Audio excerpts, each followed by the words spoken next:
You are watching Kit Kabinet, and this is the inbox review of the MikroMir Fokker G-1A in 1/72 scale.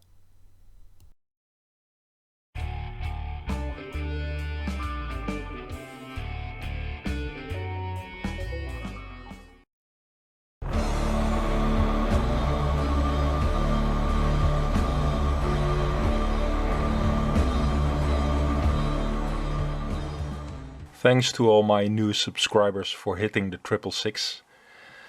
And yeah, I have been away for a while.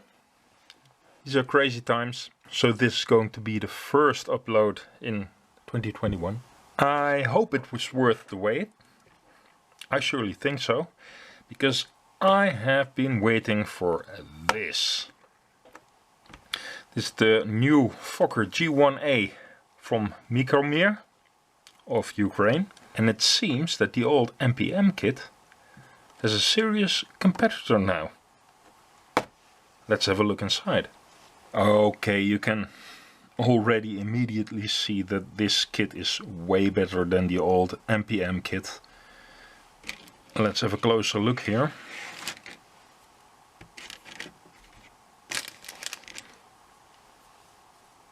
Yeah, we have some recessed panel lines, so that's a good start.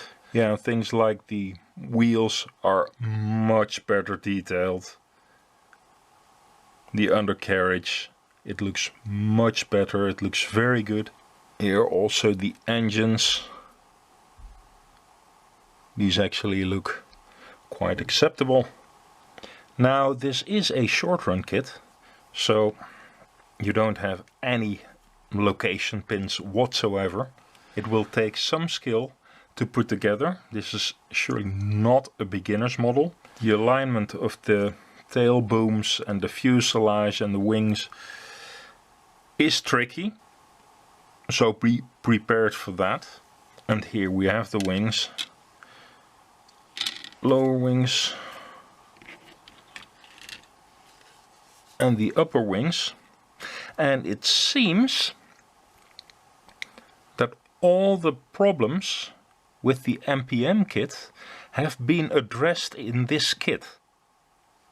The size and general shape are very similar, but there were a couple of problem points with the MPM kit, and it seems that this kit has all those problems more or less solved. It looks very promising.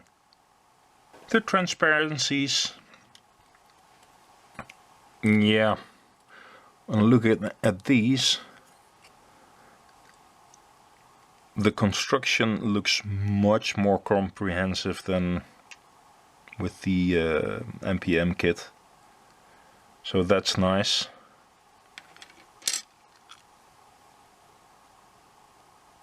The plastic isn't too thin, but that's maybe just as well, because this whole nacelle needs to be quite sturdy.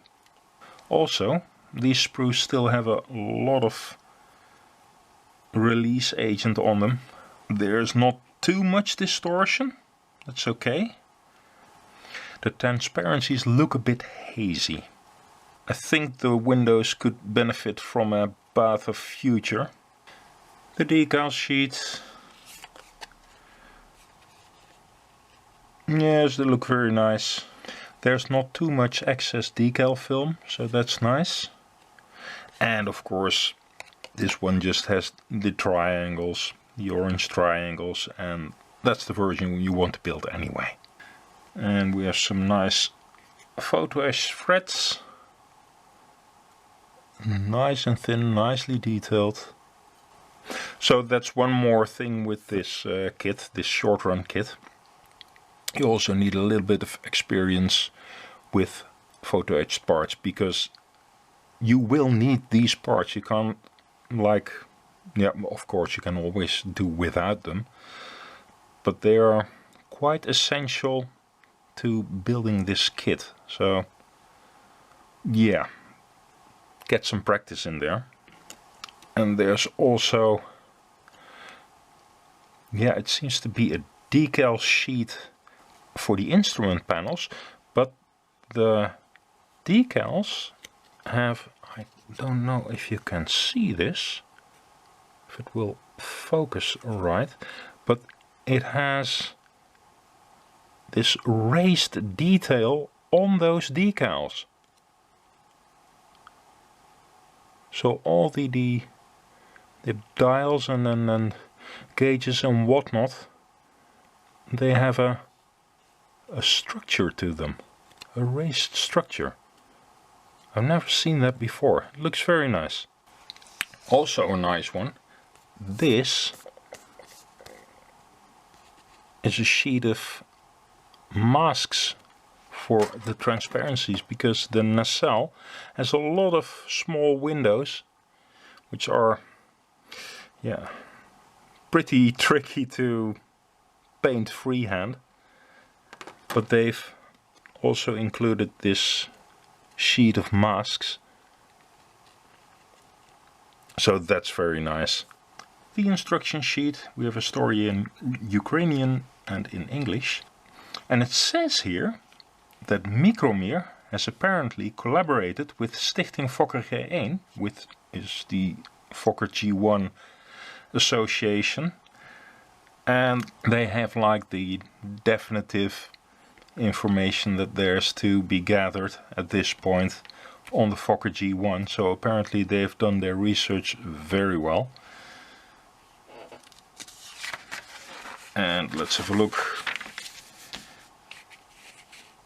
This all sprue map and your photo etched map, your transparencies here, your decals, more decals,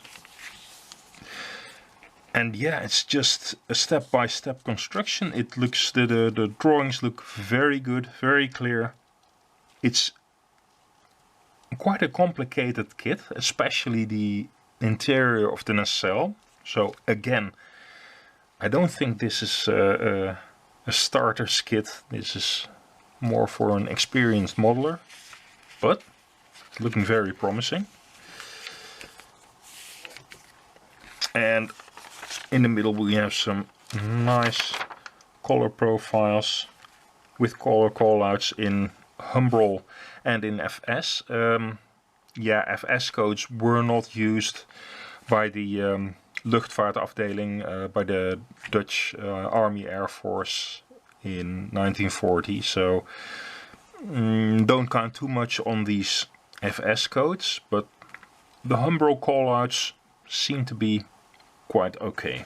As I said, we're still here in the construction of the central nacelle, and still central nacelle, so that's a very important part. And here's the booms, your wings, etc. So I think for the Dutch military aviation enthusiast, this kit is an absolute must. And yes, it looks very good. You just saw it. And yeah, to be honest, I think this old MPM kit is now a bit obsolete. Because why would you try to get some super rare kit for 50 to 60 euros, which is incorrect, and you can just get this one for 30.